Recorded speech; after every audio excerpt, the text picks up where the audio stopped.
all things Astros with your hosts, sports writer Geoff Balke and Astros broadcaster and former third baseman Geoff Blum. Now, here's Balke and Blummer. What is up, Astros fans? Welcome to episode 42 of the Believe in Astros podcast. On the Believe Podcasting Network, I'm Geoff Balke, and my partner ready for another weekend in the deep, dark recesses of the offseason, Geoff Blum. You can find us on Spotify, Apple, Stitcher, of course, YouTube. Be sure to like and subscribe, keep up with us. Drop us some reviews on Apple. Give us 5 stars if you like, if you're feeling it. And give us a follow on Twitter. We're at Believe in Astros. You can find me at Geoff Balke and Blummer at Blummer27. In fact, you can find us pretty much anywhere on social media under those monikers. Send us your comments, questions. We love seeing all of those and read them all. For example, would you bet on the Astros winning another World Series next year if you had to bet on them right now? Yeah. I might. I might go full match or smack. Now, I'm not offering you guys any money back on the podcast. I'm sorry. Yeah, I was going to say, we're not going to be able to fund that. But, I mean, if you take a couple zeros off Mattress Max bets, we could compete with that. I mean, it's not the worst idea in the world. Early bet, I mean, He's been good. Drop a hundo and see what happens. Yeah, his national championship bet didn't go as well. I got to get away from the baseball betting because I could get seriously reprimanded. But the national championship one, that went a little sideways. That was not a good choice. Woo. I mean, the funny thing about the national championship, too, is you just don't know. So a lot of these teams, they don't play each other, and you're just kind of guessing based on what they've done previously. But TCU went in and manhandled Michigan, so you're thinking, okay, well, they got a chance. And then Georgia was like, and that was that. That was the end of it. Well, considering what Georgia did to TCU, what would Georgia have done to Michigan? I don't know. I mean, that's what crazy. Would Georgia have done to the Texans is a better question. I tell you where I know exactly where I'd put my money. Speaking of betting, let's put in a word for our sponsor. BetOnline remains your number one source for all sports betting this season, including the NFL and now the over bowl season and esports. Again, if they had a bet for Georgia versus the Texans, my money might go on Georgia, even though they're playing against grown men. I don't know, man. That's gonna be Stetson Bennett's a grown man. He is a grown man. Absolutely. He's probably not going to get drafted until like the 5th round, but he's definitely a grown dude. You'll always find the latest odds, team matchup info, player news, and game trends at BetOnline. BetOnline features live betting, free contests, live scores for almost any sport or game imaginable. I keep thinking of weird sports. I'm like, do they have it for this? Like, do they do like cornhole, darts? What do you got? The dog Olympics? Oh, dude. Ooh. Well, let's look at this. Darts are a deal. Right? I've seen some of those like replays of darts where people go crazy. They watch darts like it's insane. I had no idea. Of course, I don't live in England, so I wouldn't have any idea about that. Like I wouldn't know anything about cricket. Yeah. But nevertheless, people go crazy. I learned more about darts watching Ted Lasso than actually watching a dart tournament. Oh, right. I'm left-handed. Like it's, one of the great SmackDown scenes of all time and done in a very quiet, lovely, genteel way. So good. Barbecue sauce. Whack. We're the fastest and easiest way to bet on the favorite leagues and events. Head to betonline.ag to join and receive your 50% welcome bonus with your first deposit. Make sure to use promo code BELIEVE, BLEAV, to receive your rewards. BetOnline, where the game starts. There's a cacophony of dogs barking in the background, but I will just leave that for now. My 3 dogs are completely insane this morning. But that's all right. The back door is open. You being a big musician and you have 3 dogs, 3-dog night, what do we got? Dude, let me tell you something. When it froze 2 years ago, my wife and I had a literal 3-dog night. They were blankets. Absolutely. Yep. Yeah, 3-dog night. That is correct. So I swear to God, this is the last mention I'm going to make of Carlos Correa in this podcast, unless he plays against the Astros at some point.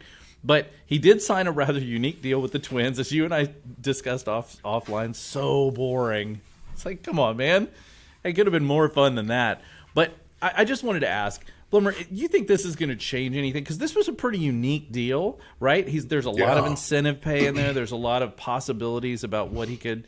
I mean, do you think this is going to? And of course, we saw a really unique contract with Rodriguez in Seattle. As a young player, where he got signed to this long deal, and there's all sorts of incentives and different things that can happen. Are these the sort of the deals of the future for Major League Baseball teams? Because especially for teams that can't afford like Steve Cohen money. Yeah, but my only there's so many things like we texted each other. We're like, wow, he signed back with Minnesota. And we were like, that was kind of the tenor of the text, if you could translate it, because we were just going, oh, he went back to Minnesota. Because I think the idea of going back to Minnesota is great. Minnesota's got this phenomenal shortstop, Joey Gallo. They've got Christian Vasquez, and you're going, they'll be all right. Yeah, and Carlos will put up numbers, but you're not like, oh, damn, this is going to put Minnesota at the top of the AL Central. It's not. Right. It wasn't the sexy move. The sexy move, unfortunately, and I know there's a lot of prognosticators across baseball that want some of these mid-American teams to have guys like Carlos Correa, but that's all they have. They don't have the ability, unfortunately, to build around these guys. Maybe the Minnesota Twins surprise us, but they've got to draft well. They're going to have to trade well to get some of these guys in. But, the sexy pick was San Francisco Giants for $300+ million. It was the New York Mets for $300+ million. And then you go back to that, triple X girlfriend who was like, cool, but she wasn't the super hot one that you were like dragging out of the house every night to take to the bar and go, hey, check it out. Look who I'm with. She was just the one that was like the stable one that'd be like, you want to stay in tonight and watch some Netflix? Yeah, let's do it. That's cool. And he went back to the security of the Minnesota Twins. And, with everything that went on, you went, oh, that's the team that got him? It was kind of surprising, but it wasn't like awesome for me. I don't know. It's a weird feeling for me for him going back to Minnesota. Yeah, I agree with you too. I keep thinking, the thing that pops over and over my head is that scene in Wayne's World where they're like got all these different backgrounds. They're in Hawaii, whatever, and then they're in Delaware, and he's like, "Hey, we're in Delaware." What are you gonna say? It is. Yeah. It's just kind of like, and no hate against Minnesota, which is a beautiful place and everything else, but it is weird because it doesn't have any of that. It doesn't have any of the sort of thing that you get. That spike in interest in baseball. And I think it might have been more interesting had he not already played for the Twins, right? That's a good point. If he had gone to, if he had gone and played maybe that's what it is. Yeah. Yeah, it's like it was the return to where he was. I mean, if he'd have gone and played gone to the Cardinals or gone to some weird play in the Cubs or something we never would have seen, that might have generated more. But just like he's just going to go back to the Twins. Yeah. Yeah. So anyway, that's enough about Carlos Correa.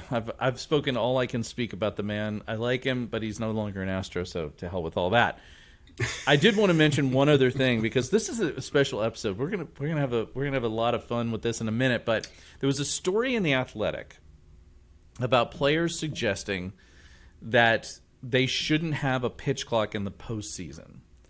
Now, They had suggested also possibly even not having a pitch clock in later innings. And their whole argument here is, well, when there's a lot of pressure, you don't want to see a game decided on a technicality, which honestly, as someone who thrives on chaos, I would love to see a game decided on a technicality, just not in the postseason maybe. I would love to see a game in late July that everybody's fired up about because, But I do understand the later innings argument of not changing it because, well, how fair is that to the pitchers who had to pitch with a pitch clock early, and now you're giving everybody at the end?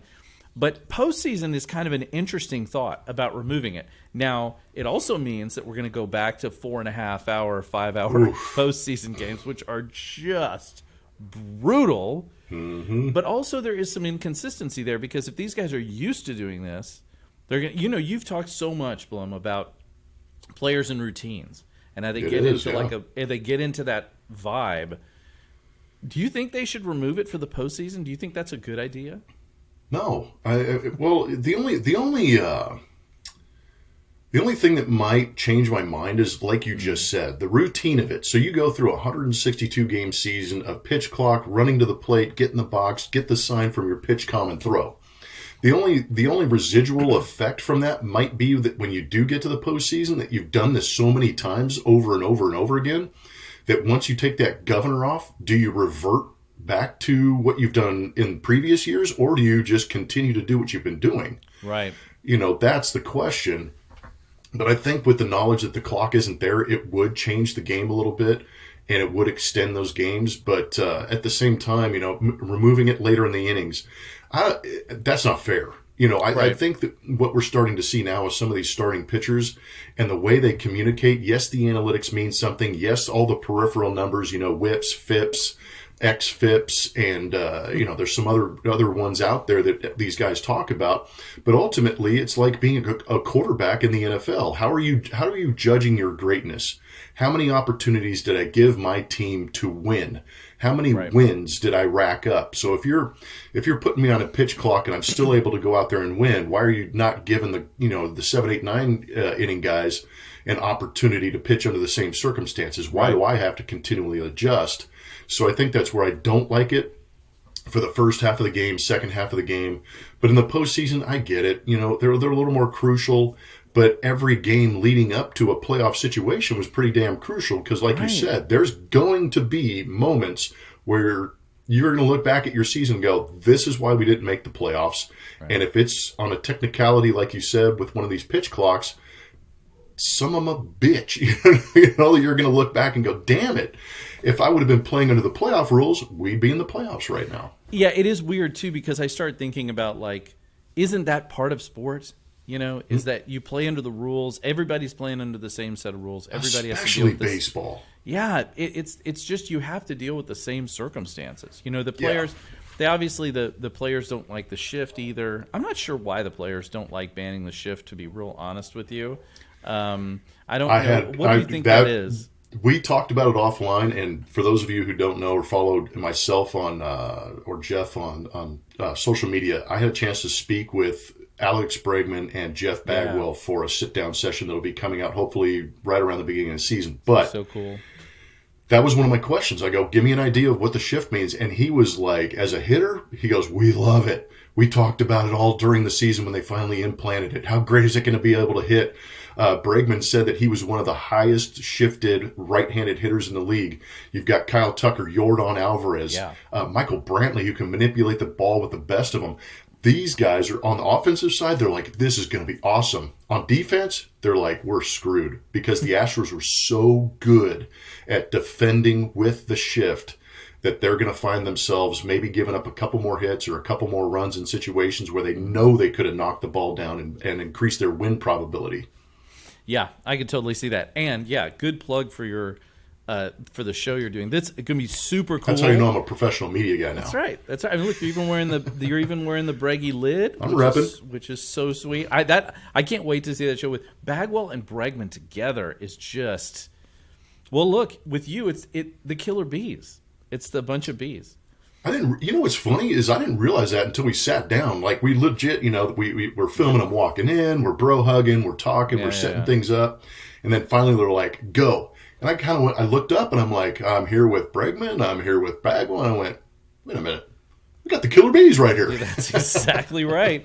You certainly do. That show's going to be killer. I can't wait to watch that. I think insight between players is some of the best. Like for example, I love watching Comedians in Cars Getting Coffee, the Jerry Seinfeld show, because it's comedians talking to comedians, right? And I think how that brain works. Yes. And I say this from my own experience of being a musician for all these years. When you put musicians together, the conversation is just different because you have this shared long time experience. You talk about the most like these awful gigs you've done and what things you have to go through and all that kind of stuff. And I feel like when I watch the Comedians in Cars Getting Coffee thing, it's exactly the same. They have the same conversations. They have the same sort of back and forth about, hey, how did you do this? Why did you think about that? And athletes are no different. And so it's great because you're a broadcaster, so you know how to, carry on a conversation and do an interview.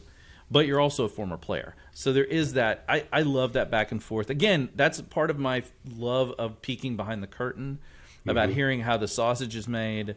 I love that kind of stuff. So I'm going to be really fascinated to watch. I think it's going to be excellent. Selfishly, I agree. How long were you interviewing them for? It turned out I got Well, I didn't, we were trying to do it in segments, but I know for a fact I got yelled at in the first segment because we initially sat down and we were at Brett's Barbecue out in Katy, and they catered the whole thing and let us set up in their shop. So it was beautiful. And they wanted to serve us lunch. But we we sat down, and I think the first segment must have gone a half an hour. They're going to have to do some serious editing. But I kept seeing in the background. I don't know if the guys could see it, but I know that my producer was in my line of sight, and he kept going like, "Let's take this thing to break." And I'm like, "Hold on," Breggy kept, it was unsolicited information coming at me, and I'm like, "We're going to keep going."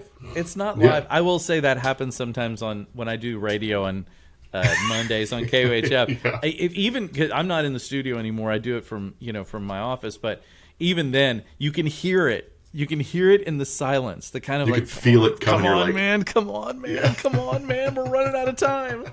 So I hate that, but that makes let them edit it. That's what the nerds are for. Yeah, people much more talented than I am. Speaking as a fellow nerd, I get it. Like they'll figure it out. All right, so let's get down to this. I thought about this for a while. I've been meaning to mention. I brought it up to you just this week. I think it is absolutely fascinating that you played with so many different people. You played in the league a long, long time. Yeah. And I thought it would be cool to do an All-Blum team. An All-Blum team. And so I suggested we come up with, position players plus one starter, one reliever. Mm-hmm. And these can only be I was going to say quelled. That's not right. Cold is the word I'm looking for. My father, the English, the journalism professor, is rolling in his grave. These can only be called from players that you played with in your playing time. Mm-hmm. And so I really want to hear this. I'm fascinated. I hope everybody else is as fascinated as I am. I'm sure this was not not an easy decision, except for a couple positions, which I imagine were very easy. You're going to be surprised. I think a lot of people are going to be shocked. So 14 years, 6 different teams. There's going to be some qualifiers in there. You've got to remember the time at which I was playing with these guys. Take that into account. Yeah. But it's going to be interesting. And there were actually some of the easier, I think we're on the same wavelength as far as some of the easier positions to call, where I played with some, and it kind of stirred up some of these guys that I did play with, whether they were incredibly young or at the beginning of their career or at the end of their career. But there's some good ones. I don't know. Where do you want to start? Do you want to start in the outfield? Let's start with reliever. Okay. I want to start with the best reliever because I think a reliever is an interesting position because I think it's one that people forget about. And there are lots of different kinds of relievers, but I do think that I felt like it would be an interesting thing to see who's the guy you thought was really the best in that position with you. That's easy because, I was on the field. It was a little bit later in his career, but I got traded. I didn't get traded, but I signed with the San Diego Padres. Mm-hmm. And a lot of this that I take into account is having faced these guys and then playing with these guys if I had that opportunity. Yeah. In San Diego, I had a chance to play behind Trevor Hoffman, but I also had the misfortune. I had the misfortune of playing in San Diego at Jack Murphy Stadium. And if you've ever been there, the stands are literally on top of the dugout. There's a couple of bleachers that are actually physically in the dugout at that time. Oh. But if you were within 3 runs of the San Diego Padres, and all of a sudden you heard that bong from Hell's Bells start, that place absolutely erupted, and it felt like the roof of the dugout was going to cave in. And then I faced Trevor Hoffman when he was in the mid-90s with that changeup. Mm-hmm. And that was just one of the more unfair things I've ever been through. Playing behind him, just as good. He was throwing 88 miles an hour and still getting guys out. But one of the all-time save leaders, Trevor Hoffman, but obviously honorable mention goes to Billy Wagner, who should be, and that might be a podcast in itself, should be in the Hall of Fame. Absolutely should be in the Hall of Fame. It's a travesty that he is not in the Hall of Fame. Completely. Yeah, absolutely. He's got 71%, I think, this time, so he's getting closer to that number, but he should be in there. There's no... Yeah, if you're not voting for Billy Wagner, then you're not doing your homework. Yeah, I mean, the dude was lights out. He was one of the first guys to throw 100 miles an hour. He's got 400-plus saves. His save rate was unbelievable, but all of the peripheral strikeouts, ERAs, batting average again, oh my gosh. He's ridiculous. Trevor Hoffman, I kind of wondered if you were going to go that way. Trevor Hoffman obviously was a guy that just the Astros hated. It was like he just destroyed the Astros. They were just, those teams were just with those horrible sinkers and stuff and breaking pitches that guys just couldn't hit, and the changeup, of course. That is an excellent one. All right, let's move. Let's go with a starter. Okay. You're the best starter you ever worked with. During this time, it was in San Diego again. I was with Jake Peavy when he won the Cy Young in 2007, and he was obliterating. Yeah, he was young, low 90s fastball, turbo slider, took the ball 6-7 innings every time he went out there. But a very close, it might be my 1A Jake Peavy. My 1B is Roy Oswalt, hands down. As far as competitor stuff, probably the best, you know what? Now that I think about it, he might be the best competitor I've seen on the mound. This dude, he hated to lose. I mean, he pitched angry, and I absolutely love that about him because he's not big in stature. He's not jacked. The shoulders aren't Roger Clemens width. But the fact that he came out there and just absolutely tried to shove it up your backside every single time that he pitched is what was fun to play behind Roy Oswalt. Wow. And he would flip the 65-mile-an-hour curveball in there.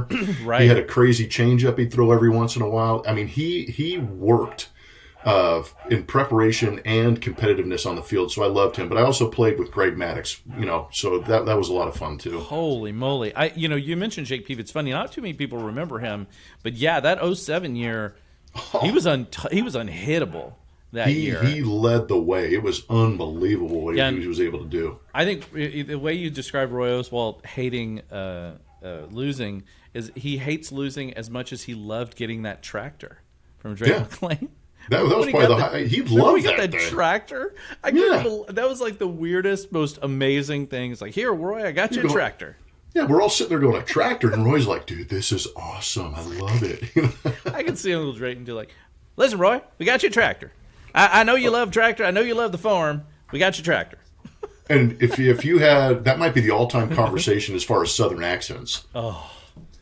Roy had a thick one. Yeah, he did, and especially Drayton. My favorite is Lance Zierlein's mimicking of Drayton McClain back in the day when he used to talk about paying people in nachos and stuff. If you ever get there's a website I helped my friend Frank who worked for 1560 The Game back in the day.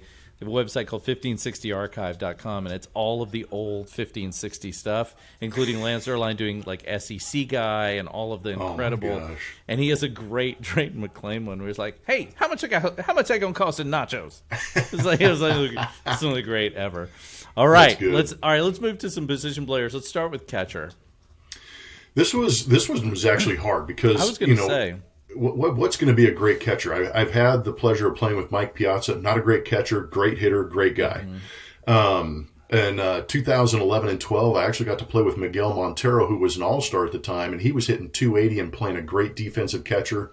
So he was on that list. Brad Ausmus, obviously phenomenal defensive catcher, all-around good guy. But I decided to have a little bit of fun with this one because I had the pleasure of playing in Montreal with Michael Barrett, who moved to catcher, was a great player, versatile, played behind the plate. But my top two catchers, I'm going to go with two. It was Michael Barrett and A.J. Pierzynski. Brzezinski. Just because I know that's going to stir the pot. People who are listening to this are going to go, I hated that guy. And you had every reason to hate A.J. Pierzynski. But I'm still friends with him to this day. Are you really? And Michael Barrett, I'm friends with him. But the dynamic between those two guys and the energy they bring, they were very interesting catchers. But they were both very good, I thought they were good catchers to play with. Brzezinski is one of the all-time great Astros hated Yep. guys. I mean, and with good reason. So if you're watching this on YouTube, he's that guy that you're sitting there talking, and then I say A.J. Pierzynski, and immediately your traps like retract. Well, you saw and like me. You're just if you saw me on YouTube, I was literally stabbing myself directly in the heart. Like it is, it's painful, but he was great. Like those are good choices because you can. I always think too. Like you go back. You look at guys. There were guys as Sean Pendergast, my friend who writes for the press and works at 610, likes to say there's sports hate and then there's regular hate, right? So there are lots of guys I sports hated. Who now I look at it and I'm like I sports hated with a deep and abiding loathing Larry Bird. I sports hated him to death. I hated that guy so much. And now I watch him and I'm like, God, holy crap. Like, I can't sports hate him anymore because the dude was amazing. But I sports hated him at the time. And, of course, there's plenty of those guys. But, hey, if you're going to sports hate somebody, at least sports hate somebody that's good. You know? Mm-hmm. Okay, right field, Blummer. This one was easy. Vladimir Guerrero. Came up with him in Montreal, played with him in A-ball, AA. He didn't play in AAA because he jumped over us and went to the big leagues. But Vlad Guerrero Sr. is the best right fielder I've ever played with in my life and might be the best player I've ever played with. Some younger listeners being like, Vlad Guerrero Jr.? No, Vlad Guerrero Sr.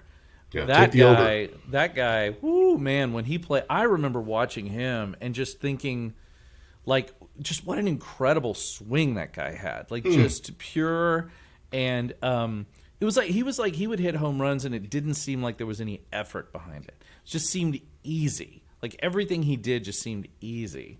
And that guy, and kind of underrated because he ended up in, Montreal and didn't, wasn't in a big... And then went to the Anaheim Angels or whoever. Yeah. Kind of, kind of an odd career in terms of the teams he was on. But, man, what a player. Holy crap. That's a really great one. Yeah, talking about Easy Pop, great story about Vlad Guerrero and how good he was. Pete McCannon, who eventually became the Phillies manager for a while, was our third base coach at the time. And it's 1999, 2000, and I'm sitting on the bench with a guy named Ryan McGuire, Mike Mordecai, myself, and Andy Tracy. And Vlad proceeds to take a slider, from somebody down and in and hit it out to the opposite field in Montreal, which is just a graveyard. Field down and in? Yeah. And he's running. The inning ends, and Pete McCannon comes over, and he goes down the line of those guys I just told you, and he goes, you, and you. You know what? And we're like, huh, what? And he goes, you'll never be as good as that guy. And we were like, how dare you say that? But damn, you're right. Perfect. You'll never be as good as that guy. Mm-hmm. you, and you. Amazing. It was great. Oh, my God. That's so good. All right, Blummer, center field. Who you got? Another one. Played with some good guys, but Mike Cameron. Yeah. Underrated.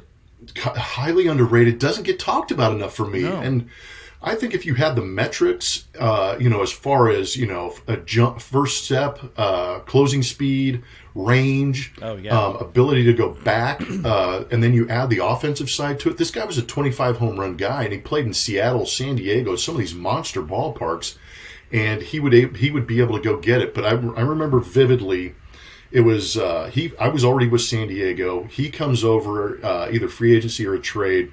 And I remember I was at third base, and there was a runner, at first base, maybe one or two outs in the inning, and somebody just absolutely destroys one to center field.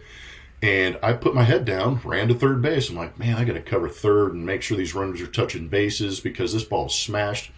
And by the time I took my leisurely jog to third base and turned around and got ready for a throw or lining up a cutoff, Mike Cameron was jogging back with the baseball. And I was like, oh, damn.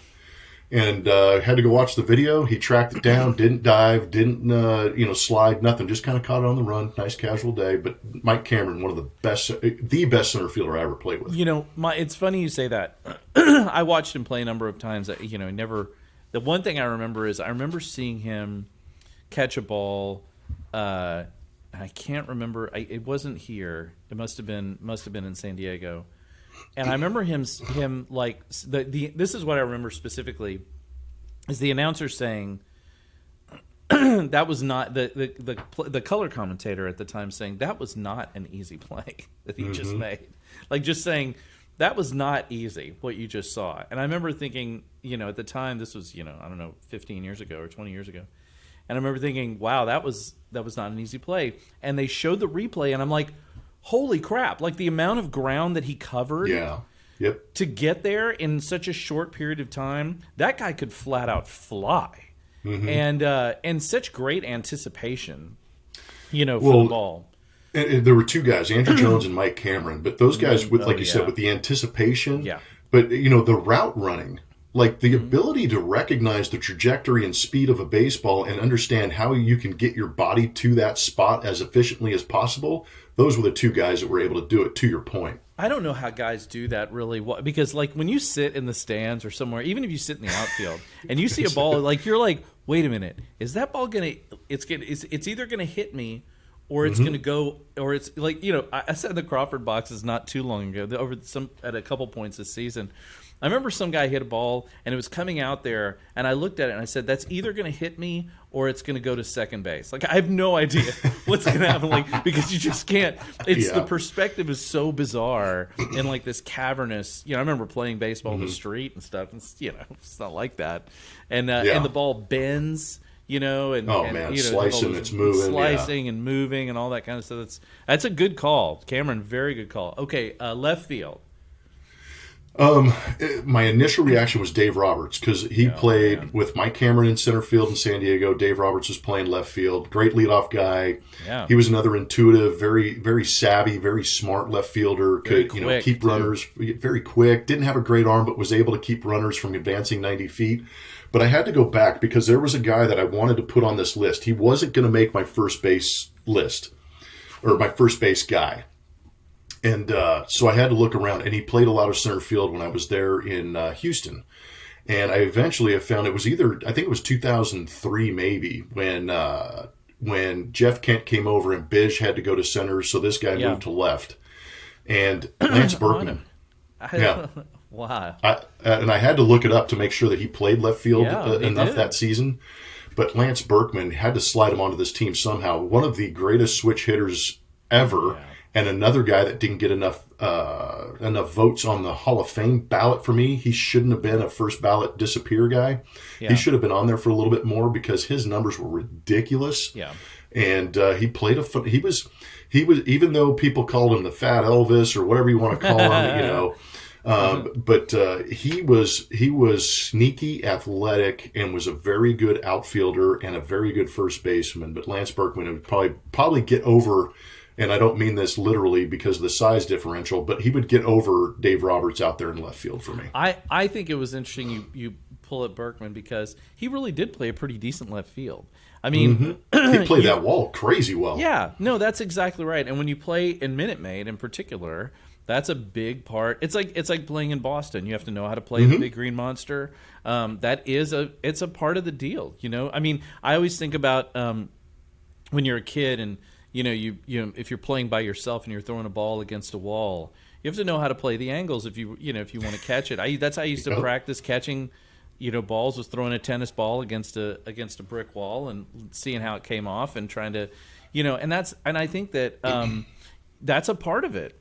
And by the way, we can't discount the fact that he's one of the best hitting Astros of all time. Oh my gosh, yeah. Power hitting Astros of all time. My favorite story about Lance Berkman was when they played the Cardinals and Pujols hit that home run, and they're on the plane afterwards, and he's like, if you look out the right side of the plane, you'll see Albert Pujols' baseball still traveling. Oh man, it's cold-blooded, but it's so funny. I know. I think that it was. I think it might have been Brad Ausmus, to be honest with you. Oh, was it really Ausmus? I heard it was. It wasn't like he stood up in the middle of the plane. He literally commandeered the intercom. The intercom.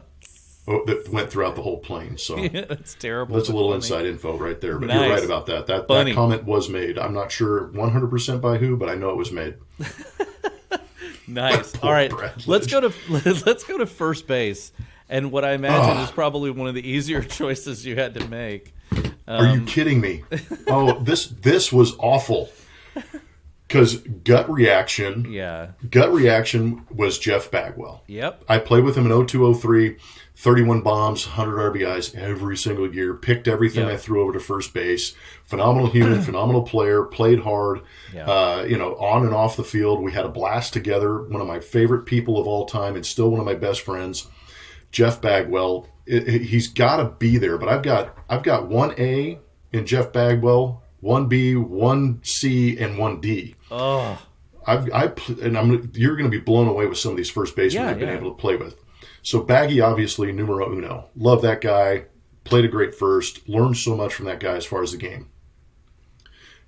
1B, Adrian Gonzalez. Oh my God, you played with Gonzalez? Where was Yes. And it's going to be amazing to hear this, but I mean, how did San Diego not win a World Series? But right? He was my first baseman. He got traded to the San Diego Padres the last couple of years from Texas to San Diego, and I got a chance to play for him. And he was one of the purest hitters I've played with. Yeah. He was one of the more beautiful left-handed first basemen I've ever played with, just as far as the range, the smoothness, personality was there. Still good friends with him. But Adrian Gonzalez was very good. He's my 1B. My 1C, Paul Konerko.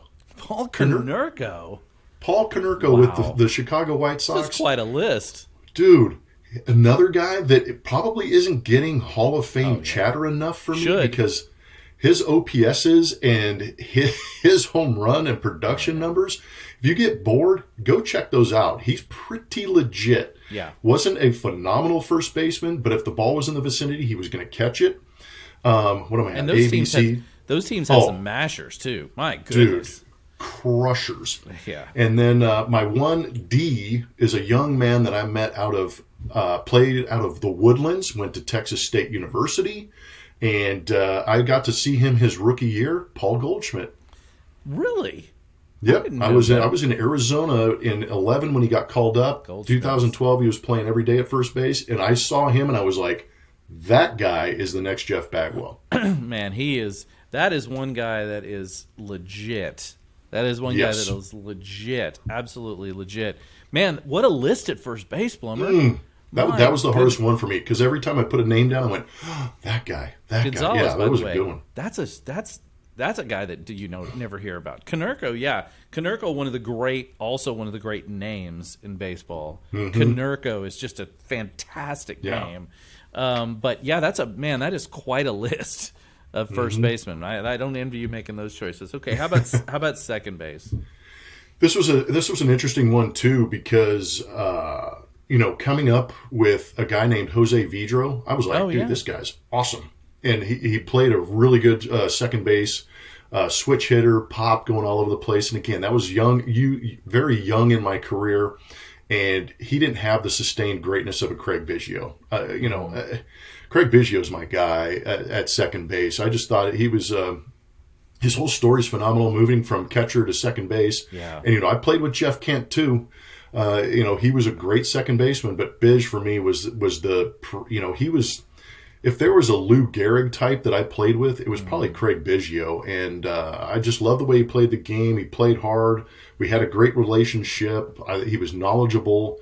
And Bige. And it's hard, you're not going to be able to argue with me when the guy's in the Hall of Fame. No. And the thing about Biggio is, first of all, one of the great all-time non-quote team. Craig Biggio, the guy who could answer a question. I mean, the guy could win in politics every time because he answers every question without really answering anything, which was amazing. But the thing about Biggio that was so incredible to me was how steady he was. Like that was the thing that was always just blew me away about Biggio was that, that he got pissed. I mean, you certainly saw it, I'm sure, and that he had his moments. But the guy was just like he was the most even-keeled, level, and it's what made him so good and so consistent is that he would go out there and he'd get mad if he did. You never knew about it because he was like, we got to play tomorrow, and so that's the thing that always got me about Biggio is just that consistent greatness mixed with that just absolute even, like, let's just do this. Okay, put yesterday behind us, focus on the next thing. Such an impressive way to for a sport that's incredibly frustrating. Yeah. No, Biz is one of the best. Yeah, Death, Taxes, and Craig Biggio running out to second base. Yeah, exactly. Nice. All right, what about shortstop? I was kind of wondering about this one because this seems like it could be an interesting one. Yeah, well, everybody's going to assume it's going to be Adam Everett, but I played with some very good ones. Orlando Cabrera was a very good one. Jose Uribe for the year I played with him in Chicago was very good. But Adam Everett's one of my favorite people of all time. Obviously, he's another guy that's very, very underrated defensively. And it was because he made everything look so easy. Everything was routine, no matter if it was 35 feet to his right or 3 feet to his right. If he had to go up the middle, he would do it. He turned a double play with... He didn't have a cannon, but he had one of the best arms as a shortstop. It's one of those things where his feet created so many opportunities for him, and he was such a good shortstop. The only discount was the offensive side for me, and I love Adam, but man, offensively just couldn't put it together. But the guy that I'm going to put at my shortstop for the all Geoff Blum team is Khalil Green.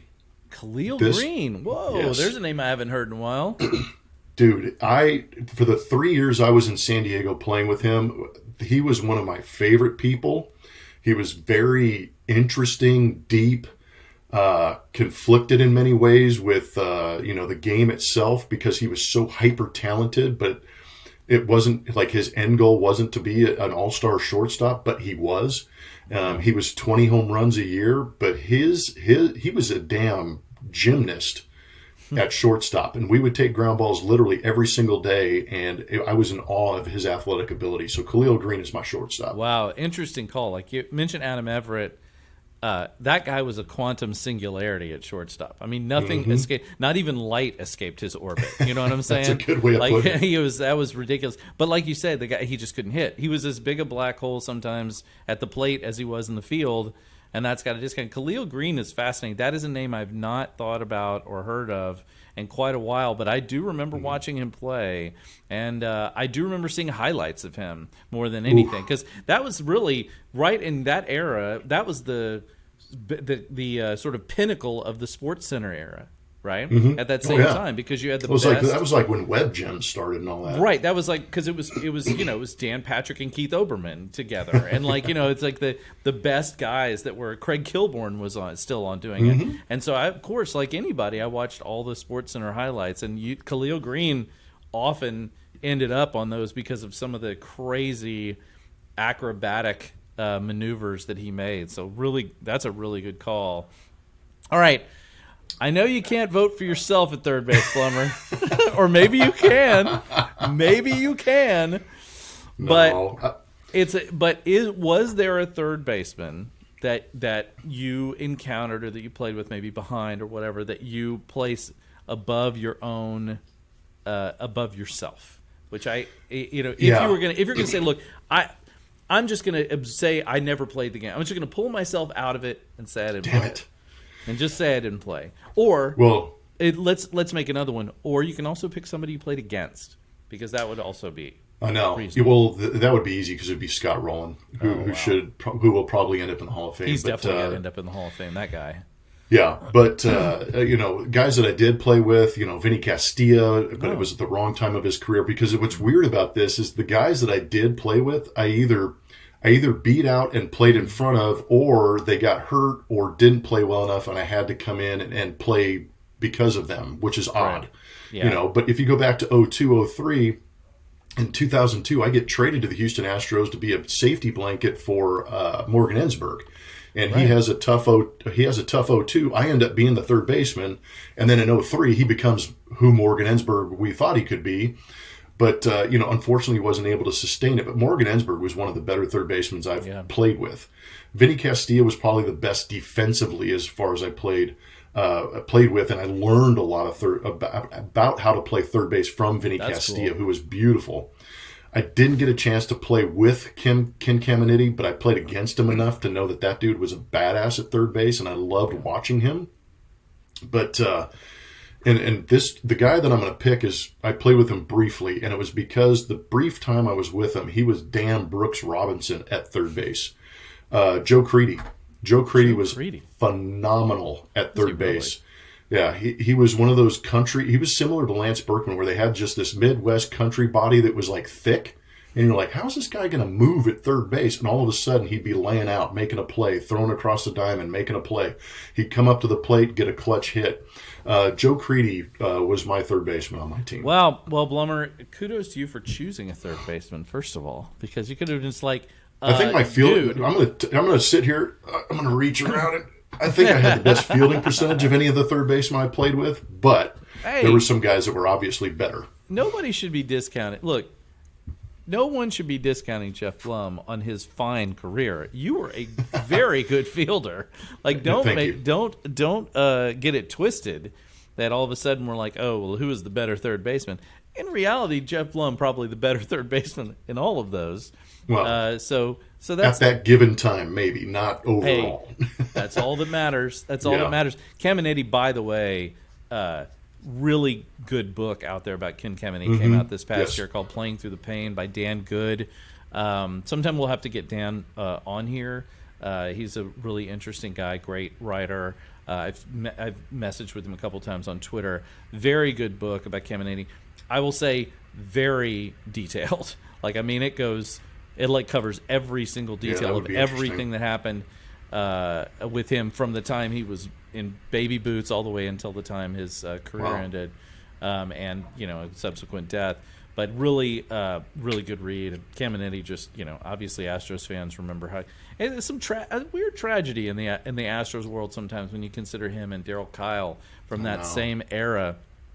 Guys that just think their lives cut short. Hate to see any of that. Really good stuff, Blummer. I mean, the All-Blum team is solid, man. That is and what's great about that, the list of stuff is you had some ones on there where I'm like, God damn, I forgot about that guy. Khalil Green, man, that immediately jumped out at me. God, I used to see him on SportsCenter. Like doing that was a lot of fun. It was a lot of fun to reminisce and remember some of these guys. And when you told me about it last night, I was going, damn, I got to do some homework. But at the same time, you know how it is. The gears start to move, and you start to recall some of these guys, and you're going, yep, that guy.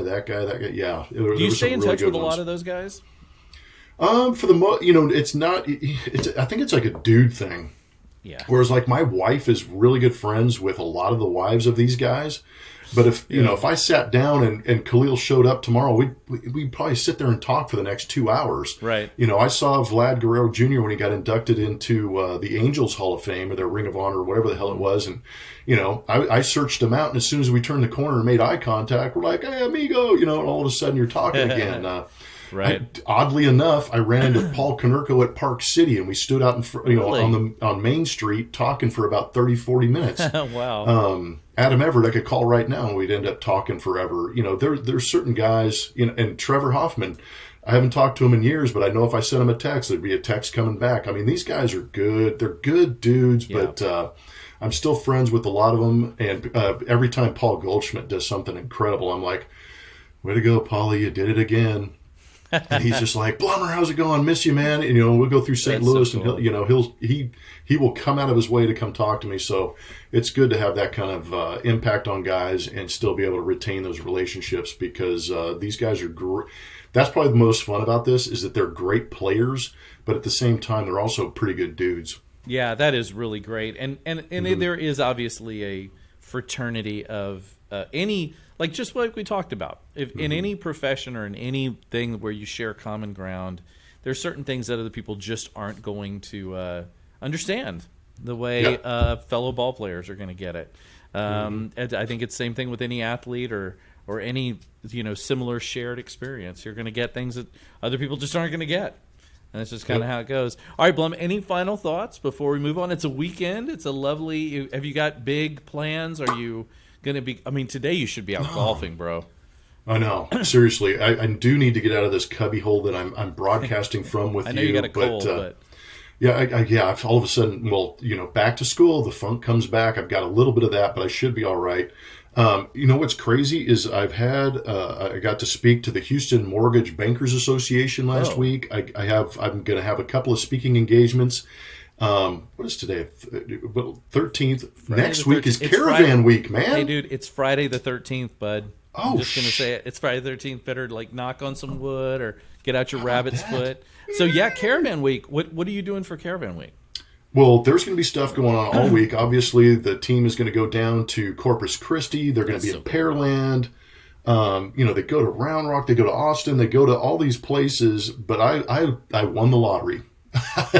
I get to stay in central Houston. Oh, nice. We're going to, obviously there's always there's a mandatory Whataburger stop, which is great because you get to serve a little bit, have some fun. And of course you get some, some grub on the side, which is nice. And then that trip on the 18th will eventually finish at St. Arnold Brewery. And that's that's my second home. Home away from home for you, Blummer. I know, right? So I get to hang out with my people at St. Arnold, and obviously those beer connoisseurs that hang out in that beer garden are always my friends. And I think as tentatively, I have Jose Urquidy as one of the players with me, and awesome. I'm an Urquidy. It's not an apologist, right? But I mean, I could be on his PR staff because I'm a huge Jose Urquidy fan. So we're gonna have a good time hanging out on the 18th, and then of course the 21st. Mark your calendar, Fan Fest at Minute Maid Park. I'm going to be floating around there. Yeah, that's going to be There's fun, a lot man. going on. There is a lot going on because we are mere weeks away from pitchers and catchers. Pitchers you can feel it. I can feel it. Yes, you can. It's definitely building. Schedule's we got pitchers out. Yeah, the schedule out. Pitchers and catchers on the 16th. Everybody else on the 21st. It's perfect timing for me. I'm going to be in Colorado the week before that. So as soon as I get back, I'm going to hit the ground running. It's going to be, as Billy Joel once described it, full tilt blues boogie. It's going to be getting after it and getting ready. Look, I love that the Astros won the World Series, not just because they won the World Series, but also because it's a short off season, baby. Yep. And we can get right back to it. Well, we'll be back next week. Fresh Pods brought to you by Bet Online. Huge thanks to our listeners and viewers as always. Please continue to like and subscribe. Give us some ratings on Apple Podcasts. We love it. We're deeply thankful for all of you guys and really appreciate it. Just 75 days to opening day, and on top of everything else. And so just we should tell people. I'll tweet out some of the information about the caravan and all that stuff next week because that's fun stuff. If you've never gone out to one of those events, those are really fun. There are players out there and obviously personalities. There's going to be Geoff Blum, and everybody wants to get a piece of this man. So there's fun stuff to do, and you're always and especially cool to go to the different locations that they go to. Mm-hmm. The one in Corpus is really pretty cool. Oh man, and I've had some good times down in Corpus. Yeah, absolutely. And if you go to Pearland, you can eat at Killen's. I'm just saying. Dude. I'm just saying. That's another reason to go down there. That's true. The only time in my life I've ever eaten myself ill was at Ronnie Killen's restaurant. Did you know that Killen's is in Minute Maid Park? I do, so because I went to a game with Dee Killen at one point last year. My buddy Frank, and who is a wine wholesaler, he and Dee are good friends, and they invited me to come along to a game. We sat right behind home plate. She's lovely and hilarious. Yeah, and runs the show for all of them. And so the Killen's is. They were telling me that Killen's is one of the places when they built out, they actually put in a smoker. Yeah, they had to specifically build that part of the ballpark to accommodate how they prepare their meat. Ronnie doesn't mess around, man.